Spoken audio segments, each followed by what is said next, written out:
العالمين، والصلاة والسلام على أشرف المرسلين سيدنا محمد صلى الله عليه وآله وصحبه وسلم أجمعين. الحديث 27. قال رحمه الله عن النواس بن سمعان، وده اسمه معلق. ليه؟ ما جابلوش إسنادا. رضي الله عنه عن النبي صلى الله عليه وسلم قال: البر حسن الخلق، والإثم ما حاك في نفسك وكرهت أن يطلع عليه الناس. قال: رواه مسلم. وعن واقصة بن معبد رضي الله عنه قال: أتيت رسول الله صلى الله عليه وسلم فقال: جئت تسأل عن البر؟ قال: قلت نعم. قال: استفت قلبك. البر ما اطمأنت إليه النفس واطمأن إليه القلب، والإثم ما حاك في النفس وتردد في الصدر وإن أفتاك الناس وأفتوك. قال: حديث حسن، رويناه في مسندي الإمام أحمد بن حنبل والدارمي بإسناد حسن. هذان الحديثان المشترك بينهما مسألة التحسين والتقبيح والتحريم والتحليل بالقلب. وأهل السنة يخالفون المعتزلة في هذه المسألة. ينفع القلب لوحده يحرم شيء ويحلل شيء أم لا؟ المعتزلة عندهم إن التقبيح والتحسين قد يكون مرده للقلب. إحنا مشتركين معهم في أمور ونخالفهم في مسألة واحدة. إيه المشتركين معهم؟ إن القلب فعلا يكره الشيء الخبيث، يعني القذورات مستقذرة بالعقل بالقلب، والريحة النتنة مستقذرة بالعقل بالقلب، والكذب مذموم بالعقل والقلب. إلى هنا احنا متفقين مع المعتزلة، لكن مختلفين إن شيء يترتب عليه ثواب وعقاب يكون بالقلب. هم يقولون ينفع، وأهل السنة يقولون الثواب والعقاب ليس له إلا مكان واحد، لو يأتي بالوحي.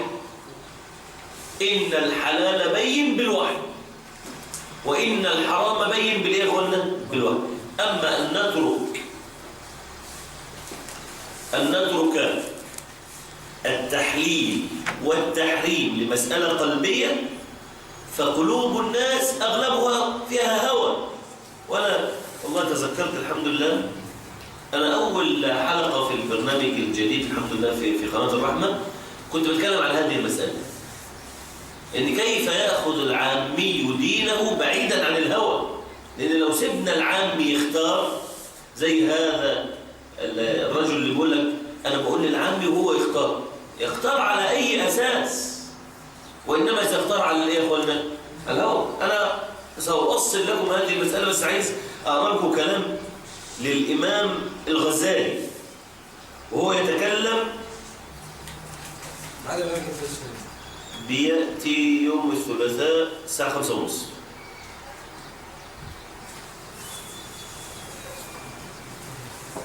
وهو يتكلم عن مسألة استفتي قلبك.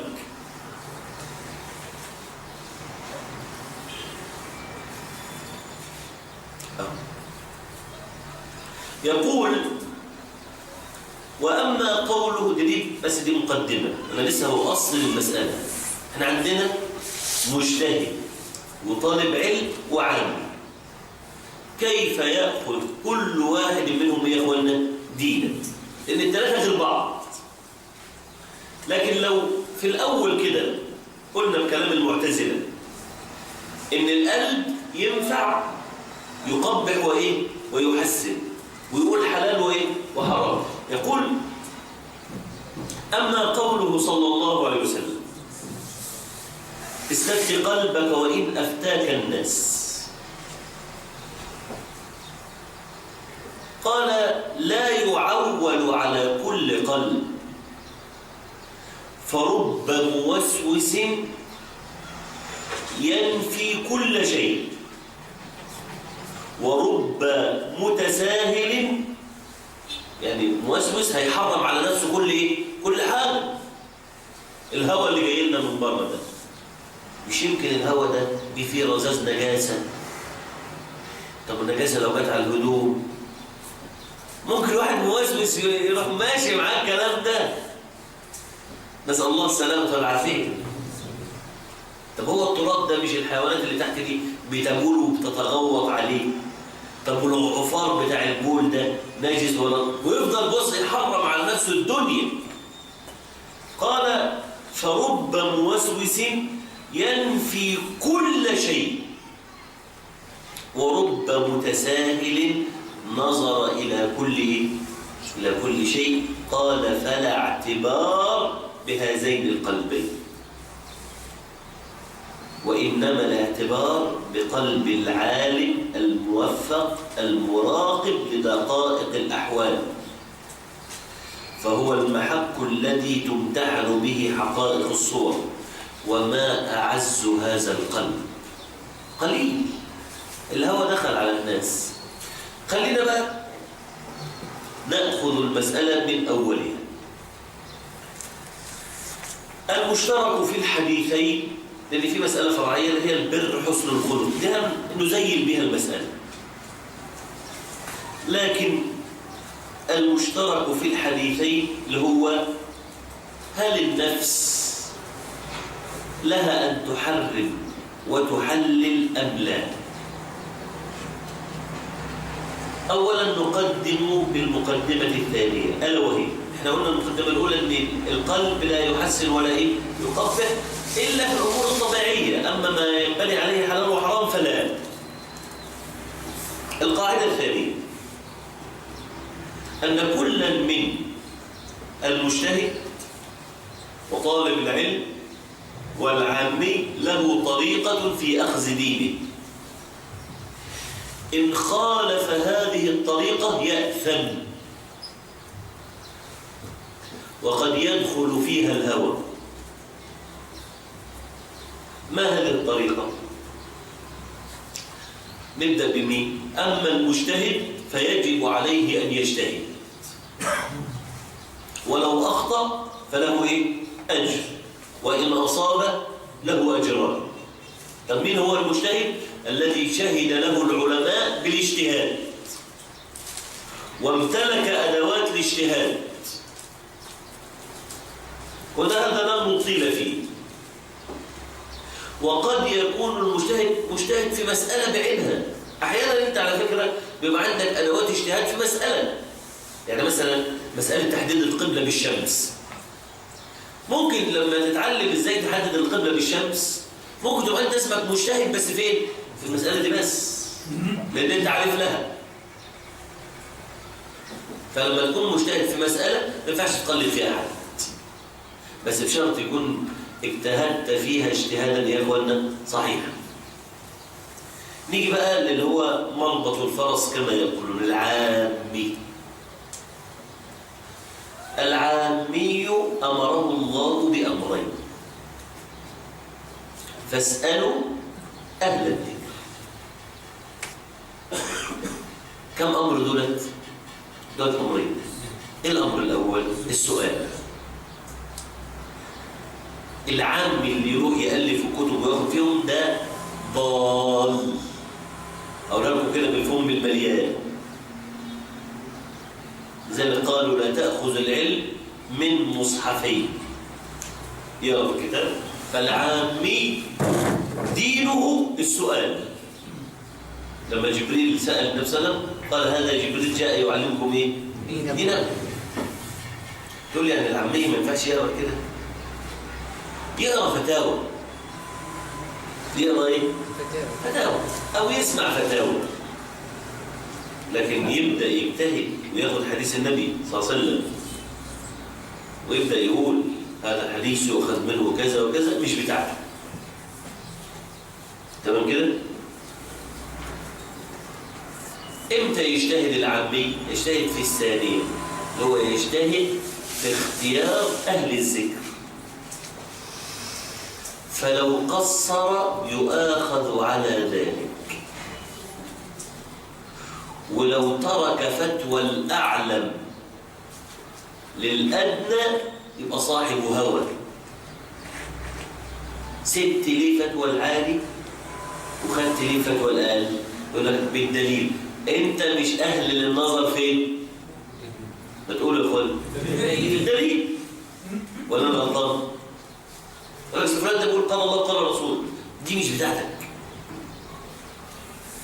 لذلك قال العلماء ليس بواجب على العالم ان يقول الدليل للمستفتي. ليه؟ لانه مش اهل للنظر في الايه يا اخوانا، ايه اللي هيفيده الدليل؟ لكن قالوا الدليل يزين الفتوى، يخليه مطمئن. تقول له حرام لقول النبي صلى الله عليه وسلم لا تفعل كذا، عارف يعمل ايه؟ ارتاح، يقول لك ايوه قال لي قال رسول الله. لكن هل بواجب على المفتي ان يقول الدليل؟ لا. تمام كده يا اخوانا؟ فالعامي يجتهد في اختيار المفتي، وحق عليه أن يتبع فتوى الأعلم والأورع والأكثر، ودي بقى علامات الهوى. اللي يسيب فتوى الأعلم ده سابها بالهوى، واللي يسيب فتوى الأكثر ده سابهم بالإيه يا أخوانا؟ بالهوى. لذلك أنا أتعجب من أخ، خلينا نذكر المسألة دي صراحة كده، يقول من أول ما طلع اسمعش غير الشيخ أبو إسحاق، الشيخ مصطفى العلوي، الشيخ محمد حسان، الشيخ يعقوب، ويقول لك أصل الشيخ رسلان بيقول كذا. أنت مالك أنت ما تعرفش مين الشيخ رسلان، ولا تعرف درس فين، ولا تعلم فين. إيش معنى الفتوى دي اللي خدتها عن الشيخ رسلان؟ مع احترامنا لكل المشايخ، إنما أخذها لهوى في نفسه. امتى تاخد فتوى الشيخ رسلان؟ لما تلاقي المشايخ سكتت وما فيش واحد تكلم في المسألة غير الشيخ مين؟ رسلان، خذ بفتواه. أما إن أنت تبدأ لأمر جاء هوى في صدرك تقول لي لا أنا هاخد في دي فتوى دي وأسيب المشايخ، هذا هو الهوى بعينه. في حالتين، حالة اللي هي مسألة الاختيار بين فتاوى العلماء، يجوز أن يتخير في حالتين، واحدة هوى وضلال والثانية حق. صلى على النبي صلى الله عليه وسلم. فاحنا قلنا الحالة الأولى في حالتين، إحداهما بالهوى بيتخير بالهوى، والثانية يتخير بالحق. متى يكون تخيره بين كلام العلماء؟ حق. لو كل العلماء اللي بيتدين إلى الله بفتواهم أفتوا في المسألة. خلينا نتكلم على مشايخنا. الشيخ أبو إسحاق قال في المسألة دي كده. يعني مثلا نضرب مثال، مثلا الشيخ أبو إسحاق والشيخ مصطفى العدوي يقولون إن الحائض لا تدخل المسجد، والشيخ محمد حسين يعقوب بيقول إن الحائض لا تدخل المسجد. أنا هنا لو كانوا هم كلهم شيوخك يجوز أن تتخير، ولو عايز تاخد الأيسر خد الأيسر، بس بكم شرط؟ بالشرط اللي بتذكر عليه إن هم كلهم من مشايخك وكلهم أفتوا في المسألة وكلهم من أهل الحق. طب إيه الصورة الباطلة؟ الصورة الباطلة صورتين، إن تلاقي الشيخ فلان أبو إسحاق، الشيخ مصطفى، الشيخ فلان قالوا القول، وجنب خالفهم عوير وكسير والثالث الذي ليس فيه خير أيا كان، وانت تاخد فتوك من دولت على طول. جيت في دي خدتها من مين؟ من هذا أبو فلان وأبو ترتان وأبو إردان الأسري السلفي مش عارف الايه، لماذا تركت فتوى هؤلاء وأخذت الفتوى هذا؟ اوعى تقول أصل ده بيقول بالدليل، أنت مش من أهل النظر في الإيه؟ بالدليل. فهمت المسألة دي يا فندم؟ عايز برضه أجيب لكم نقل كده عن الإمام النووي اللي هو مسألة التخير بين المذاهب. دي بس هنخليها طلبة العلم بقى. أما العامي فلا يجوز له أن يتخير بين المذاهب. ثانيا لا يجوز له أن يتتبع رخص العلماء. في واحد كده عايز الفتوى اللي على هواه، يقول لك أنا طلقت مراتي بالحيض، تشوفوا لنا واحد من اللي ما بيوقعش الطلاق فين؟ لا ده أنت ضلال والله. هو ده عايز دين ولا عايز هوى؟ عايز هوى. ممكن يقول على فكرة يعني أنا بقول ربنا يغفر لنا، كتير مننا أحيانا بيقع منهم مثل هذه الفلذات. مفهوم كده؟ أما بقى طالب العلم فأنا بقول لك طالب العلم مثل العامي تماما، بس يفرق عليه في مسألة التعلم بقى. لما يجي يتعلم إزاي؟ أنا بقول لك إحنا بنعلم فقه غلط كسلفيين. تلاقي الأذهان يقول لك أنتوا بتتعلموا غلط، صح؟ ليه الطالب عايز ياخد كتاب ويطلع يشرحه تاني يوم؟ يا إخوة السلف تربوا على المذاهب وارتقوا في المذاهبية حتى وصلوا لمسألة الخلاف الكبير. تقول لي أصل المذاهب بتخالف الدليل. يا أخي أنا عايزك تستغفر الله من الكلمة دي. يعني أحمد بن حنبل هيخالف الدليل؟ طب لو عندك فتوى الشيخ الإمام أحمد بن حنبل وفتوى الشيخ أي شيخ من مشايخنا الكبار اللي عرسنا، أيهما أولى بالفتوى؟ أحمد ولا الشيخ؟ أحمد. طب ليه لما نقول لك ادرس مذهب أحمد تقول أنا عايز أخد فقه مقارن؟ لأنه صح هوى، عايز هوى. نسأل الله السلام. أنا بقول لك عايز تتعلم فقه ابن الحلال، في حاجة اسمها القول الأول في المذهب، ده كتاب كامل تخلصه تعرف مذهب الحنابلة. طب تقول اعبد ربنا بالكتاب ده؟ يا عم اعبد ربنا بفتوى المشايخ أهل الحق، ماشي كده؟ بس اتعلم صح. خد الكتاب القول الأول، بعد كده خد الكتاب في كام قولين للمذهب، الكتب دي كلها موجودة. بعد كده خد الكتاب اللي جايب كل أقوال المذهب بأدلتها. ما بقولكش ابعد عن الدليل، بس أنا عايزك لما تاخد الدليل تبقى أخده عن فهم بحق. بعد كده اعمل زي شيخ الإسلام تيمية، بس لما تتعلم زي شيخ الإسلام تيمية مع إيه؟ بتعلم. كان حنبلي بعد كده بقى اسمه إيه؟ شيخ الإسلام، بس كان حنبلي وصنف في كتب الحنابلة وشرح للحنابلة وهضم مذهب الحنابلة، بعد كده بقى اسمه شيخ الإسلام. أنا بقول لك اتعصب للمذهب، بس بقول لك اتعلم زي الطريقة اللي اتعلم عليها الايه؟ السلف. يعني هنا مثلا بيدرسوا لكم كتاب الشيخ وحيد في المرحلة الأولى، اعتبر ان ده قول أول. والشيخ وحيد بيدرس على المذهب الحنبلي، اعتبر ان ده قول ايه؟ أول. بعد كده ارتقي في كتب الايه يا اخوانا؟ المذهب. ده التعلم. أما أن الطالب يقول لك فقه مقارن، فقه الدليل، تنفض يدك منه. ممكن يتعلم ويبقى عالم بعد كده، بس ما تعلمش زي الطريقة اللي السلف ايه يا اخوانا؟ تعلم عليها. الإمام النووي بيقول ايه؟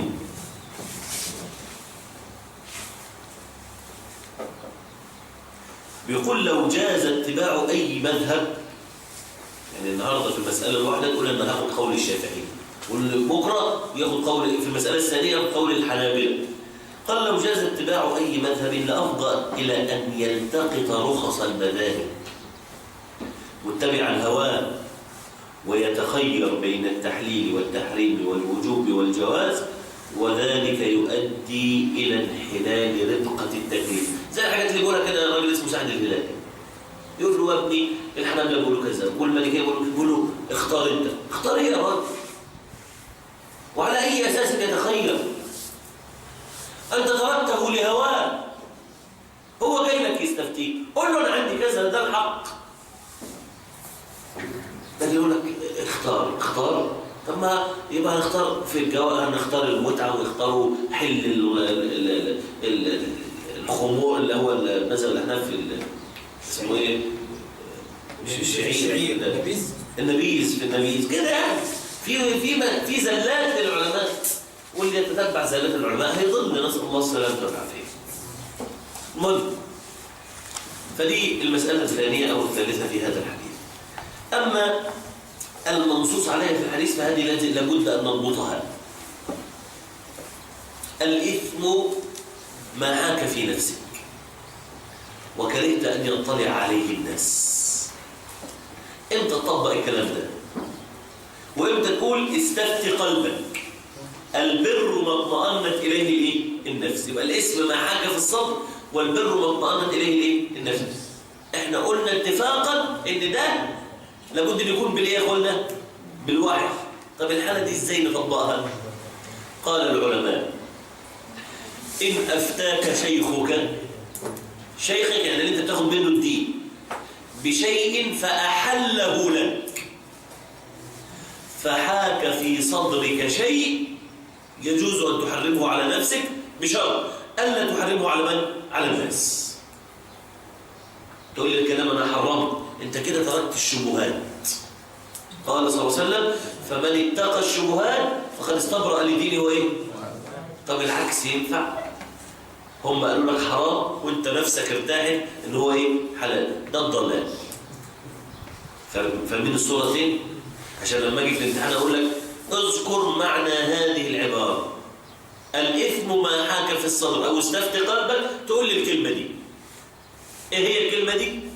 ان هذا في حاله واحده ان يحلوها لك فلا تطمئن نفسك للتحليل للحل فتحرمها على نفسك من باب اتقاء الايه يا اخوانا؟ الشبهات. اما العكس فهو الضلال بعينه، ان انت حاجه يحرمها عليك فتقول لا انا نفسي مرتاح ان هي يا اخوانا حلال. هذا ابطل البطل. ارايت من اتخذ الهه ايه؟ هواه. اتفضل. معلش انا اسف. اتفضل. حضرتك قلت مش خطوه ورا بس، يعني لما حضرتك قلت عن الفتوى مثلا، او في فتوى للشيخ ابو اسحاق والشيخ مصطفى موضوع ان الحائض لا تدخل المسجد، والشيخ محمد حسين يعقوب بيقول بتدخل. حضرتك قلت ان احنا ناخد باي اقوال منها؟ لا، لو انت شيخك الشيخ يعقوب مالكش دعوه بفتوتين تانيين. يعني انت واحد بتتربى عند الشيخ مين؟ يعقوب. خد الشيخ يعقوب كله بفتاويه، ما تروحش بقى لفتوى الشيخ ابو اسحاق. ليه؟ انت رحت ليه للشيخ ابو اسحاق؟ عشان دي جديده عليك، فاهمني؟ بس لكن لو انت الثلاثه عندك سيان بتروح بتحضر للثلاثه خلاص. يعني الثلاثه بالنسبه لي علماء كبار خلاص. يجوز هنا ان تاخذ بالايسر.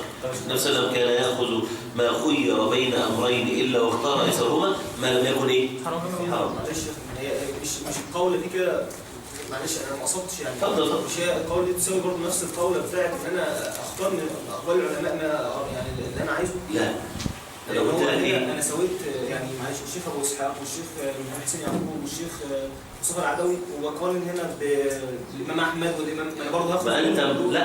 ما انت لست اهلا للنظر في فتاوى احمد بنفسك. احنا قلنا ان انا وانت من العوام دينه السؤال. انت ما سالتش الامام احمد وما تعرفش احل ليه او حرم ليه، فاهمني؟ لكن شيخك اللي هو شيخ اسحاق او شيخ مصطفى حرم، انت ده دينك.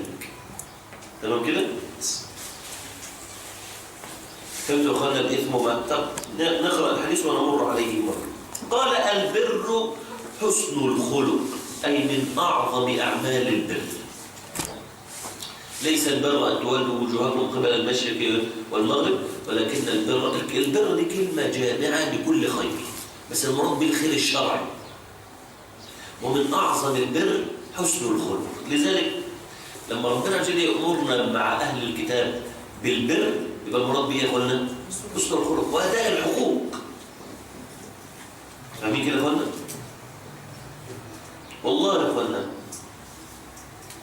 نحن نعوذ بالله أن يظلم إنسان ولو كافر في بلاد المسلمين. ده حق، مش كلام بنقوله في راحتنا أو عشان خايفين من حاجة، لا ده دين. قال الله عز وجل لا تتخذوا عدوي وعدوكم أولياء، احنا مليين عن موالاتهم. لكن قال في نفس السورة لا ينهاكم الله عن الذين لم يقاتلوكم في الدين ولم يخرجوكم من دياركم أن تبروهم وتقسطوا إليهم. أنا بقول لك النصارى الآن كثير منهم يحاربنا في ديننا، لكن الأصل العام منهم العوام منهم ما بيحاربوناش. فده احنا مأمورين معاه بالإيه يا أخوانا؟ بالبر والإيه؟ والقسط. وليس من البر ولا القسط أن توافقهم في شعائرهم الدينية. الأخ يسأل عن شم النسيم. شم النسيم هذا ليس بعيد للمسلمين، وهو يوم باطل بدعي، وهي من أعياد المشركين التي نهينا أن نشهدها، وهي من الزور. طب إيه البر والقسط؟ اوعى تظن أن البر والقسط أن أنت تهنئه. البر والقسط أنه هو لو جارك تعطيه حق الجير، وليس من حق الجير أن أهنئه على شيء حرمه الله أو اعتقدت بطلانا. لكن ابنه نجح ألف مبروك. واحد مات قل له البقاء لله. في شيء ما بيحرموش ديننا، ما يقولوش الله يرحمه، لأن الله لا يرحم الكافرين. يعني مثلا من أطرف الأشياء التي قرأتها كان عند ابن جماعة في كتاب اسمه في السياسة الشرعية له، بيقول إن يجوز إن تدعو للكافر من ربنا يكسر من ذريته. طب ليه ده كفار؟ قال عشان الجزية تزيد للمسلمين. فدلوقتي مش جزية ولا حاجة. مين عايز يسأل؟ اتفضل. بس سمعت من شيخ من الازهر ان هو بيقول ان الفئات النصارى يعني انت بتاخد دينك من مشايخ الازهر؟ بس هو بس جزء ده هنا بس انا اسالك سؤال، ده راجل انت بتاخد منه دينك؟ لا خلاص بكلامه عرض حائط. خد دينك من مشايخك. تمام كده؟ انا اشهد الله ان الازهر اصبح مؤسسه سياسيه، واهل الحق فيه مهضوم حقهم. لذلك أنا لا آخذ ديني من هؤلاء اللي هم الرموز اللي هم بيستخدموا في السياسة. لكن الأزهر فيه شرفاء. لكن أقول لك أنت اللي ظاهرين على الشاشة وفي الصورة مش هم دولة اللي يتخذ منهم الدين. دولة واحد علي جمعة ده بيقول إيه؟ كلام عن اتباع النبي صلى الله عليه وسلم. بيقول عارفين أغنية ساكن في حي السيدة وحبيبي ساكن في الحسين أهدي لاتباع النبي. ليه؟ قال لك عشان هو كل ما يروح من السيدة الحسين يصلي ركعتين. يا أخي حرام عليك. يعني حتى يا أخي الحسين الصلاة اللي هي عنده فيها صلى الله عليه وسلم. فأنا بقول لك طالما واحد ما بتاخدش منه دينك، ثانيا طالما استضافه أهل الباطل يبقى هم عارفين جايبين مين. فاهمني يا أخي؟ لكن في الأزهر مشايخ وعلماء نسأل الله يبارك فيه، بس مش هم اللي بيظهروا. ليه؟ هو كده خلاص أصبح مؤسسة سياسية. صلى الله يصلح له التعاون. قول لي بس اللي عندك قال ايه؟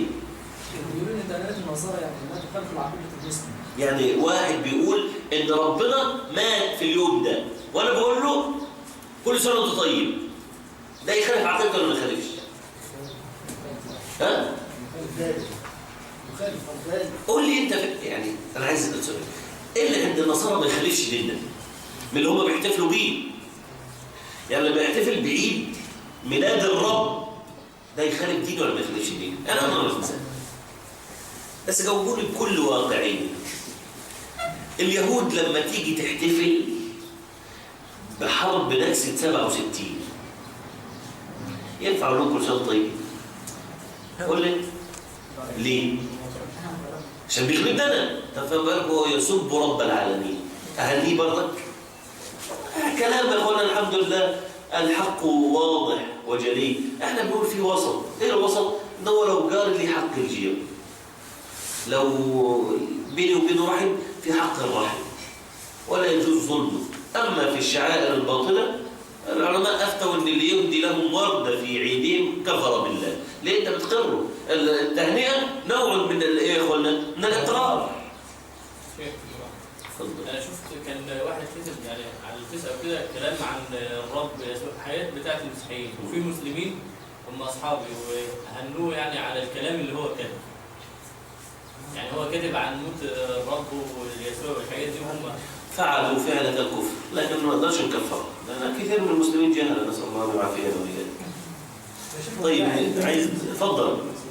وده عيد ميلاد المسيح او وفاة المسيح او ايه؟ أنا عارف يا عم. أما شم النسيم فهو يوم احتفال، إحنا عندنا الحمد لله القاعدة مضبوطة، لا يحتفل المسلمون بيوم إلا بيوم الفطر ويوم الإيه؟ الأضحى. تمام؟ طب التشريع بعد الكلام هو ده من الاحتفال ولا يجوز. تمام كده؟ أنا بس عايز أفهمكم حاجة أتدين به إلى الله، والحمد لله ده كلام العلماء. في فرق إن أنت تعمل حاجة في اليوم ده اتفاقا ووفاقا، يعني إيه؟ أضرب لكم مثال واقعي بيحدث عندنا. دلوقتي في ناس اليوم ده بيتاخد أجازة. إحنا عندنا نهي عن تكثير سواد المشركين في هذا اليوم. فواحد يجي يقول مثلا أنا هطلع رحلة في البحر مش في الشط، اخد مركب واطلع انا وعيالي فين؟ في البحر. طب ليه؟ قال اصل هو ده يوم اجازتي، يعني ده يوم من الاجازه فانا هتخرج في العيال. انا لو بيسالني اقول له ما تخرجهمش في اماكن الايه؟ المشركين طبعا، ولا تخرج من بيتك اليوم ده.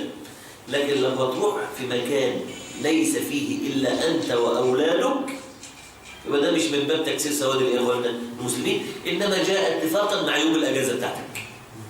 لو فرق بين ما جاء اتفاق، يعني لو واحد قال لك عشان شم النسيم هنروح نخرج، هذا والعياذ بالله مقر، يعني اقر بالباطل وشاركهم وكثر من سواد الاخوان المشركين، فلازم تفرق بين الحالتين. فمثلا يجي واحد يقول لك انا اليوم بس عايز اكل فيه مثلا فسيخ عشان هو اليوم الوحيد اللي ما بروحش في الشغل واقدر اكل براحتي. انا بقول لك بلاش اولى. يعني مثلا البياعين لما يبيعوا فسيخ في يوم مش عارف ايه اليوم اللي بيبيعوا فيه فسيخ مثلا، لا يجوز، لان انت كده بتساعدهم على هذه الاخوان الشعيره بس. لكن واحد قال والله انا هاكلها مش عشان شم النسيم، انا بس عشان اليوم ده الوحيد اللي ما بروحش في الشغل وانا قاعد في البيت فاكل براحتي، اكل بصل براحتي، اكل بتاع براحتي، فهذا لا يحرم عليه. مفهوم كده اخوانا؟ طيب انا نفسي عايزين نقرا بقى قبل المغرب كده. انا اريد ان نقرا كلام الشيخ مسلمين لانه لعله يضبط لنا شيئا من هذا.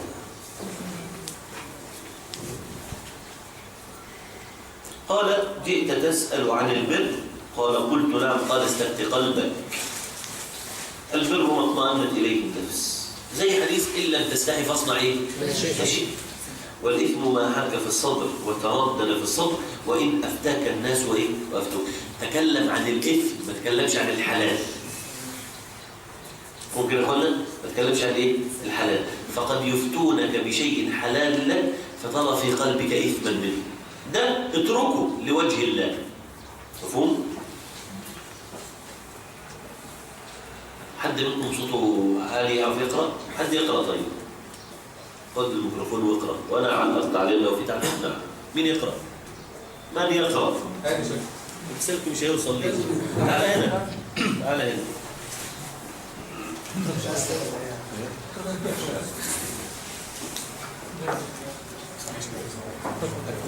اديله كتاب.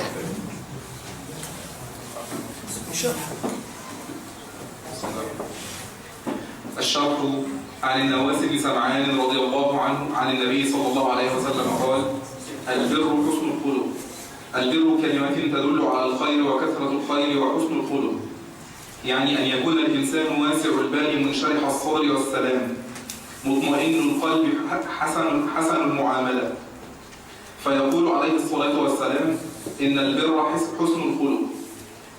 فإذا كان الإنسان حسن الخلق مع الله ومع عباد الله حصل له الخير الكثير، وانشرح صدره للإسلام، واطمأن قلبه بالإيمان، وخالق الناس بخلق حسن. وأما الإثم فبينه النبي صلى الله عليه الصلاة والسلام بأنه ما حاك في نفسك، وهو يخاطب النواس بن سمعان. والنواس بن سمعان صحابي جليل، فلا يحيك في نفسه ويتردد في نفسه ولا تأمنه النفس إلا ما كان إثما. ولهذا قال: دي المسألة اللي قلنا عليها، اللي هي مسألة إيه؟ إن مش أي قلب نقول له استفتي إيه؟ قلبك، لازم يكون قلب مطمئن، قلب سليم زي قلب الصحابة. مفهوم؟ ولهذا قال: ما حاك في نفسك وكرهت أن يطلع عليه الناس. وأما أهل الفسق والفجور فإن الآثام لا تحيك بنفوسهم ولا يكرهون أن يطلع عليها الناس، بل بعضهم يتبجح ويخبر بما يصنع من الفجور والفسق.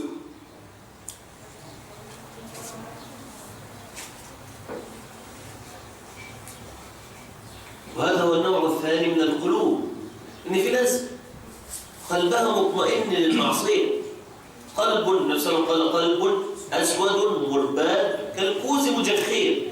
طب ده تقول له خد دينك بقلبك، قلبه ضايع، نسأل الله السلامة والعافية، لا ينكر منكرا. لذلك قلنا ما تستغربش لما واحد يقول على الفسق والفجور إن ده فن راقي. هو ما قالش الكلمة دي غير لأن قلبه خلاص تدمر.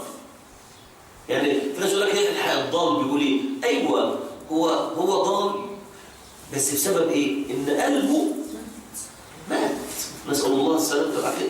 لما تلاقي نفسك مطمئن للحرام يبقى ده القلب الفاجر، قلب ميت. ودي قلنا من اجلها نهى النبي صلى الله عليه وسلم عن مخالطة اهل الفسق. ان كل ما تخالطهم كلامك هيبقى زي كلامهم وشكلك هيبقى زي شكلهم. النهارده اللي اسمه نادر بكار يجي كل يوم يطلع له مصيبه جديده. ليه؟ قاعد مع اهل الفسق ليلا ونهارا وفي القنوات بتاعتهم، وهم مش هيجيبوك غير لما يكونوا راضيين عن اللي انت هتعمل ايه؟ هتقوله. يعني لما يجي يطلع انا بقول هذا هو اخطا عشان ما اقولش بيكذب على رسول الله. لما جت في موضوع بتاع المحل ده، الراجل اللي نقل تصوير انه يزني بنساء، عشان برضه نبقى ضابطين المساله. راجل جاب صور انه كان بيزني واعترف على نفسه بالزنا. طيب هل يجوز ان احنا ننشر هذا؟ لا يجوز. لا يجوز نشر مثل هذه المناظر يا اخي حفاظا على غض البصر. قل للمؤمنين يغضوا من ايه؟ من ابصارهم. ثم استدل بكلام للنبي، هو بيقول ان ده كلام النبي، ان راجل من الصحابه جه للنبي قال له: انا شفت واحد بيزني مع زوجتي. فالنبي قال له: هل سترته بثوبك؟ ايها الفاجر، هل الحديث فيه انها المراه كانت زوجته؟ حديث انا عارف هو يقصد ده حديث ماعز. ايوه انا جاي بقى. القصه اصلا في صحيح البخاري. ماعز جه اعترف على مين؟ عند رسول الله انه هو زنا. النبي صلى الله عليه وسلم قال: لعلك قبلت؟ قال: لا فعلت. قال: لعلك لغايه ما في الاخر قال له اللفظه الصريحه. تمام كده؟ خارج البخاري ان اللي ودى ماعز رجل اسمه هزال او هزاع، ان ماعز وقع على جاريه له. جاريه يعني ايه؟ يعني أمة. وزنا الإماء غير زنا الزوجة، نسأل الله السلامة والعافية. النبي صلى الله عليه وسلم قال: من رأى أمته تزني فليقم عليها الحد ولا يسرب عليها. فأنت تروح محور الحديث خلاه إن هو شافه مع زوجته، ده تهمة بالقذف بالزنا. كان النبي صلى الله عليه وسلم لازم يقول له: هتجيب 4 شهداء، يا اما نعمل ايه؟ نعمل حد اسمه حد الايه؟ الملاعنه. نعمل حكم اسمه حكم الايه يا اخوانا؟ الملاعنه. لكن انظر بس للتخليط على كلام النبي صلى الله عليه وسلم. هو مع ان اللي انا بقوله ده خارج البخاري وباسانيد الغالب عليها الضعف.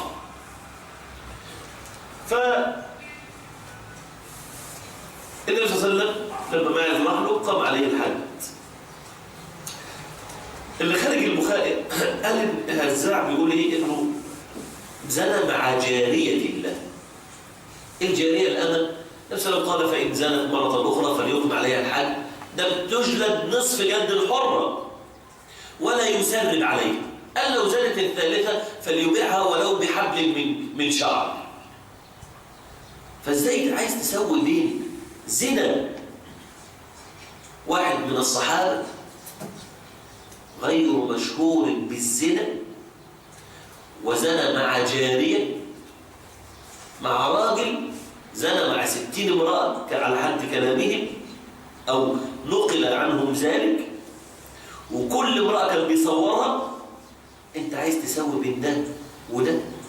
ثانيا أنا أخشى أن يكون ده قدح في رسول الله. النبي صلى الله عليه وسلم يشوف واحد زنى مع زوجة واحد يقول له استرهم بزوجك. نسأل الله السلامة والعافية. طب الكلام ده ليه يوصل إنه يقوله؟ من كتر القعدة مع القلوب المريضة. نسأل الله السلامة والعافية. فقلنا عندنا المسألة أصلا ليها أحكام فقهية. مين اللي يستر؟ اللي يستر اللي لسه الأمر ما وصلش للسلطان، لولي الأمر، وزنى كده غلط، استره لعله يتوب فيتوب الله عليه. لكن واحد اشتهر بممارسة البغاء وافتضح أمره حتى وصل السلطان، لعن الله الشافع والمشفع. تقول استره ايه؟ ده المفروض يقام عليه الحد. لكن هي للأسف طول ما أنت بتقعد مع أهل الفسق لابد أن يمس قلبك منهم شيء، زي الشيخ ما بيتكلم عن القلوب الفاجرة. شيخ، يعني أنا لو شفت أنا شخصيا واحد أو كده أعمل بالوجه الشرعي استر عليه. أستر عليه؟ اخرج. سواء مع الزوج الراجل أو الست أستر عليهم الاثنين؟ نعم. أعرف الراجل أو أعرف الست أستر عليهم؟ بس في حاجة اسمها النصح للمسلمين. يعني واحد امرأته بتخونه، لابد أن أحذره، بس مش أقول له زنت، لأن الزنا يحتاج لإيه؟ لشهود. لكن أقول له أنا شفت فلان مع مراتك بيعمل إيه؟ أقول له أنا شفته بس. كده يا مستر كده معلش ممكن يهديه هو أو يتكلم معاه هو. طب مش يحافظ على عرضه. وصله بطريقة أيوه وصله بطريقة لا. يعني أنت هو الأول المفروض إن ننصح الفاعل والفاعلة. يا ابني توب إلى الله واستغفر الله، أنا شفتكم بتعملوا كذا. جه قدامك نفس الموقف، خلاص أنا حذرتهم مرة، نعمل إيه؟ أصل أنا ما بقولش للسلطان، هو عند السلطان استره، لكن أنا بقول لمين؟ بقول للزوجة عشان يلمها. وهذه المرأة غير أمينة على مين؟ على بيت زوجها، من باب النصح للمسلمين. لكن يا شيخنا ما ينفعش في الموقف ده، اسف اجيب 4 شهور. ما انت هتجيب 4 شهور عشان تعمل ايه؟ عشان تقول لزوجها انها زنت. بس. ولكن الكلام مع الرجل المستقيم فإنه إذا هم بسيئة حاك ذلك في نفسه وكره أن يطلع الناس على ذلك. وهذا الميزان الذي ذكره النبي عليه الصلاة والسلام إنما يكون مع أهل الخير والصلاح. يبقى خذ قاعدة إني لو راجل من أهل الخير والصلاح بعد ما تستفتيه قل له واستفتي قلبك، بس يكون قلبه قلب إيه يا أخوانا؟ صحيح. اتفضل. ومثل الحديث عن وابصة بن معبد رضي الله عنه قال أتيت النبي صلى الله عليه وسلم فقال جئت تسأل عن البر؟ قال قلت نعم. قال استفتي قلبك، يعني لا تسأل أحدا واسأل قلبك واطلب منه الفتوى. البر ما اطمأنت إليه النفس واطمأن إليه القلب، فمتى وجدت نفسك مطمئنة وقلبك مطمئنا إلى شيء فهذا هو البر فافعله. والإثم ما حاك في صدرك في النفس وتردد في الصدر، فإذا رأيت هذا الشيء حاك في نفسك وتردد في صدرك فهو إثم. قال وإن أفتاك الناس وأفتوك، يعني إن أفتاك الناس بأنه ليس فيه إثم وأفتوك مرة بعد مرة، وهذا يقع كثيرا، تجد الإنسان يتردد في الشيء ولا يطمئن إليه ويتردد فيه ويقول له الناس هذا حلال وهذا لا بأس به، لكن لم ينشرح صدره بهذا ولم تطمئن إليه نفسه، فيقال مثل هذا إنه إثم فاجتنبه. طيب أي استفسار يا أخوانا؟ اتفضل. شيخنا ينفع العام يقرأ كتب اللي هي الميسرة، الفقه الميسر، العقيدة الميسرة اللي هي الفقه؟ أما العقيدة فنعم، لأن العقيدة تقدس مباشرة.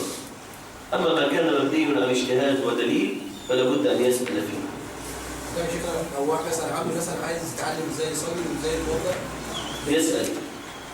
ولو مفيش متاح بالنسبة له يقرأ، طالما مفيش متاح، يعني متاح شيخ لازم يسأل شيخ. زي مثلا الفقه الميسر مثلا لا أنا بقول لك اهو العامي حظه السؤال. لو في كتاب من كتب مشايخنا بيشرح الصلاة قول له خد اقرأ ده واللي فيه اعمله. مثلا كتاب صفة صلاة النبي الشيخ الألباني، الشيخ الألباني من الأئمة المعتمدين، ياخد اقرأه واللي فيه اعمله. أو شيخ مثلا في موضوع حضرتك تقول الفتوى أو في لما أسأل حد الأعلم دين، الأعلم مسألة. طب لو الأعلم ده مثلا أنا مثلا وليكن مثلا الشيخ أبو إسحاق مثلا، واحد تاني مثلا ممكن يكون أقل علما من الشيخ بس لابس لبس أزهري، فأنا شايف إن ده أعلم من الأزهري، ينفع أروح له؟ لو بتتبين إلى الله بذلك يجوز. جزاكم الله. في أسئلة؟ في أسئلة. لحظة بس. كل دي؟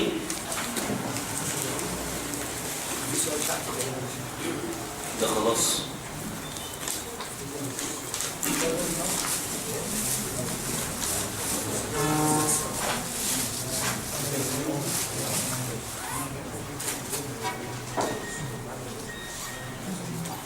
الحمد لله والصلاة والسلام على رسول الله صلى الله عليه وسلم. تقريبا يعني السائل بيقول أنا لا أعلم ممن أخذ الفتوى. السؤال هنا من هم المشايخ المعتبرون في مصر للأخذ منهم الفتوى؟ نريد أسماء الأعلى علما وفقها وورعا. أنا كما قلت لكم أما من الناحية التربوية ففضيلة الشيخ محمد حسين يعقوب في التربية أعتبره من العلماء. وأما في الفقه فمثلا عندنا الشيخ محمد عبد المقصود، الشيخ مصطفى العدوي، الشيخ أبو إسحاق. مثلا في كثير بيجي على القنوات أيضا يعتبر معتبر فقهيا عشان ما ننساش حد، لكن هؤلاء هم المبرزون.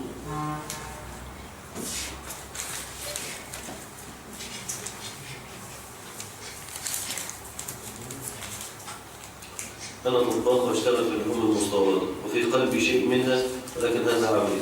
هل هذا هو؟ أي نعم هو ده. لو أنت اللحوم المستوردة فيها خلاف، لو أنت قلبك مش مطمئن بيها ما تشتغلش فيها. لكن لو ما فيش قدامك غير كده فالمشايخ كثير منهم على الجواز. لو عرض عليك مثل هذا العمل وفي صدرك شيء منه فغيره أفضل لك.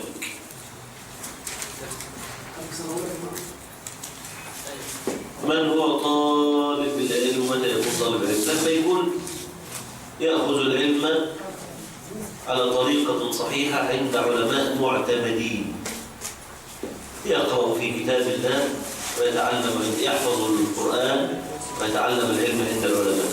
آخر السؤال سؤال بتقول لماذا إذا رأينا النساء الكاسيات نلعنهن؟ لأن الله جوز ذلك أو النبي صلى الله عليه وسلم. أليس لهن توبة؟ نعم لهن توبة. فأنت لما تقولي لعن الله أنت ما بتلعنيش إنسانة معينة. يعني إيه لعن المتبرجات؟ يعني لما أشوف واحدة متبرجة ما أقولش لعنك الله استغفر الله. ده نقول لك لا يا أخي هو ما يدرك لعل الله أن يتوب عليها. لكن لما تقول لعن الله المتبرجات المراد هنا المرأة التي لن تتوب من التبرج فيجوز لعنها. قال ليس لهن توبة؟ نعم لهن توبة. فلماذا لا ندعو لهن بالهداية؟ ادعي لهم بالهداية، كذلك يجوز أن يدعى عليهم باللعنة. هل سب الدين كفر بالكلية؟ نعم، سب الدين مما لا يعذر فيه بالجهل، لأن أجهل الناس يعلم عظمة الدين وتحريم الدين، ولما يسب بيعرف أنه بيسب دين الإسلام، من سب الدين كفر. جزاكم الله خيرا، والسلام عليكم ورحمة الله.